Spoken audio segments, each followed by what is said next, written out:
بسم الله الرحمن الرحيم. الحمد لله رب العالمين، والصلاة والسلام على سيد المرسلين وعلى آله وصحبه أجمعين. قال الله تبارك وتعالى: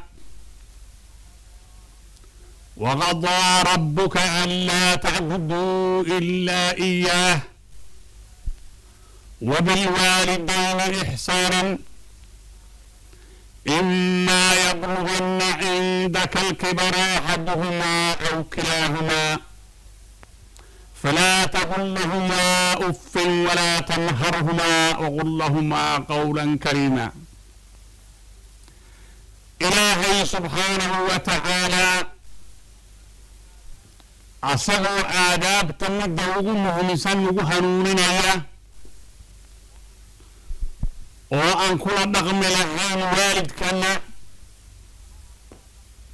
ama aan kula dhaqmi lahayn qaraabada, ayuu wuxuu inoo cadcadaynayaa jidka mustaqiimka ah ee ilaahay raalli ka yahay, asagoo amar ina ku siinaya. إلهي وحين ليه وقضى ربك أشرف خلق الله يوم أمر روحه المؤمن كاه ربك وحو حكمي وأذن وأهيه وأندب أبن غشاهين أمر قؤن إلهي كسر دعيئه ألا تعبدوا إلا إياه asaga oo khaaliqiina uumay ah in aad caabudaan moogiye inaadnaan ilaah kale caabudin. taas baa amarka ilaahay ku soo goray oo ku soo dhammaaday. ilaahay wax aan ahayn oo cibaado mutaystaa ma jiraan. ilaahay waxaan ahayn oo loo sujuudaa ma jiraan. ilaahay waxaan ahayn oo la ateeco oo lagu adeeco sharci ilaahay soo dejiyey mooye oo nabiga iyo dadka lamid ahoo sharcigaa lagu raaco mooye ilaahayna daacada iska leh. marka daacadaas ilaahay leeyahay waxay ka baxaysaa saddex meelood bay u kala baxdaa. ilaahay wuxuu ri atiicu llaha wa atiicu rasuula wa ulul amri minkum. marka daacadaas ayada ah ilaahay madda ilaahay tii khaalaqatiisa waxaana amrayaa asaga moogi wax kale inaanan madaxa u laalaabin oo aynaan u sujuudin. daacada kale waxay tahay in ixsaan lagula dhaqmo, in wanaag lagula dhaqmo, in dariiqa mustaqiimka lagu raaco rasuulka iyo ulul amriga. marka aan u soo dhaqano آياتي وقضى ربك ألا تعبدوا إلا إياه. إلهي بني وحكنا عابدنا وبالوالدين إحسانا. والد كان الصنفاء وإحسان الصنايع. والد كاسعنها أهادو من أتسكت دينتهم على مدى أن دينتك كلا قدسانتهم هم غير إيه والد كاولك إلى الإحسان فشان لقان دونية كل ما في جرت هذا اسكت دينتهن. وبالوالدين إحسانا. والد كما كان إحسانا لما فعل الدنيا الدوك أنت اللي جوكت المعروف إلى وناج إلى فعلان إلى أفشاء إلى الدنيا وكي الدين اسكت دينتهن الدوك إلى المعروف وفشاء والإحسان وصنع شوية إلى الدنيا. أما كي اسكت دينتهن adduunka iyo aakhira labadaba inaad ixsaan u fashaan lagaa doonayaa. oo adduunka waxay tahay inaad noqoto ruux waalidkiis mudiic u ah, ruux waalidkiis u hoggaansan, ruux waalidkiis ogol, ruux waalidkiis u kaalmeeya, ruux waalidkiis kalkaala, ruux waalidkiis daacadiisa ku jira oo aan ahayn caaqil waalideyn aan ahayn inaad noqoto adduunkaa la doonaya. haddii waalidkaa marka ku dhinto wuxuu kugu leeyahay waxyaalo waaweyn oo xuquuqaha kugu leeyahay. xuquuqda maxaa ka mid ah in aad u ducayso, in aad qur'aan u akhriso, إن إلهي أبرسه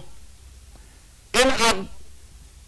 صاب الوجود كي أو كون مغري أدون كان أدوه شكره أنا أشكر لي ولوالديك إلى المصير قرآن كرها marka inaad ku shukriso ayaa la doonayaa nicmadii aabbahaa iyo hooyada ay kuwa soo mareen inaad ku shukrisaa la doonayaa shukriga gudashadiisa marka waxaa ka mid ah wax alla wixii aad jecesho oo dhan inaad waalidka u hurto ayaa la doonayaa waa bacdalmowdka iyo noloshii labadaba oo hadda noloshii waxay doonaan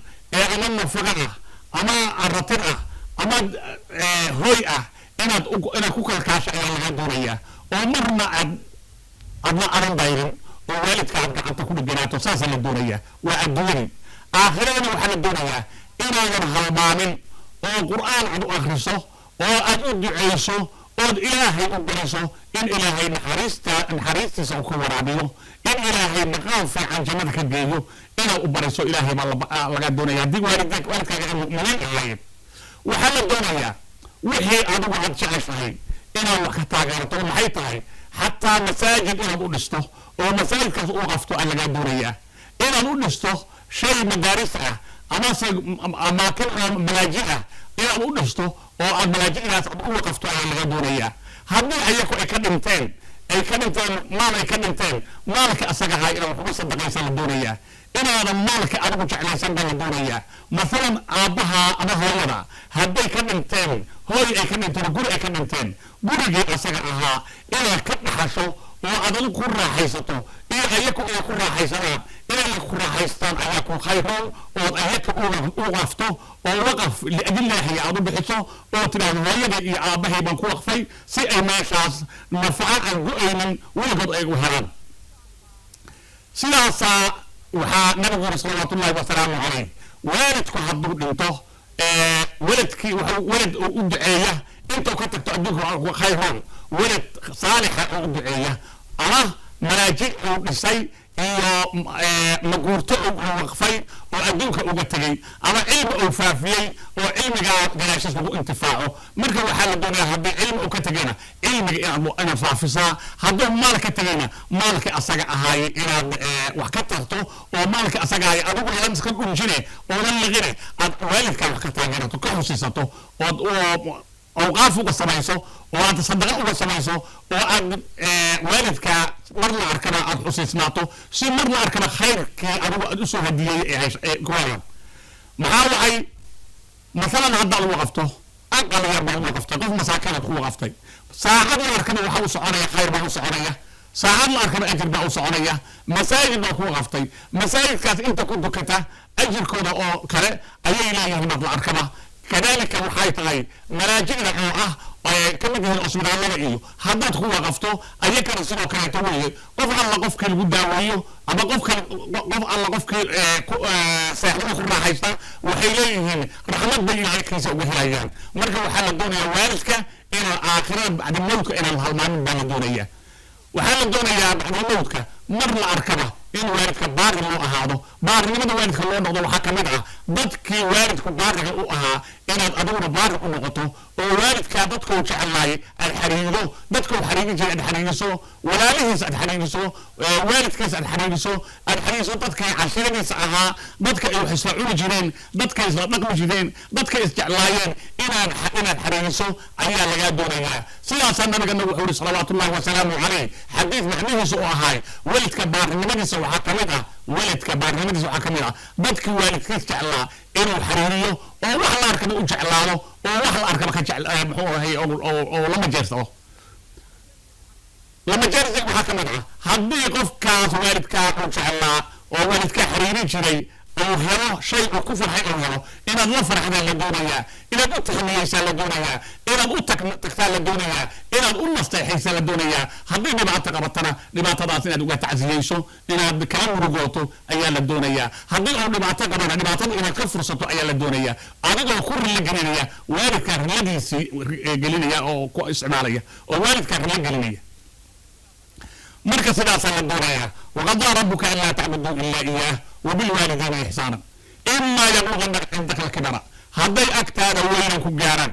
وين هذا وين ودأدود أيواناتو أيك وحسكو تروايان وإنا أدو وحترتا إما يبلغن عندك الكبار أحدهما أو كلاهما أما اللي بدودي أنا متكود هذا أبتا لكوا نادان هذا مركا كل جرت إنا تسون كان إحنا كل وسطا إشي أي دعاء كاغا تقال سي أي كاغا تقال خير كاغا كل نافان محينا روح أقول والدينك ووالدكيس أو إنكاره عقوبنا الدنك اللي وصل الدجية آخرنا هذا معمد وين أكايد كايد يسوي مرنا عقوبته الدنك كما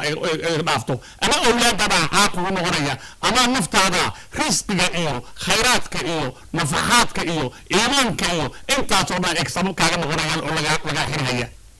marka waa in la iska ilaaliyo waalidka yoosan iimaanka qaadin yaa waalidka naga anaan dartiis anaan naar u gelin waxa la doonayaa inaan ahaano dad baari waalidkood u noqda dad adduunka iyo aakhirada labadoodaba fiicnaan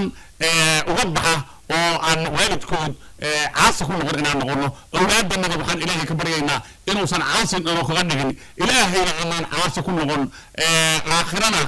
meel fiican ilaahay uu waafajiyo dadkayaga iyo diintayaga iyo dowladdeennada ilaahay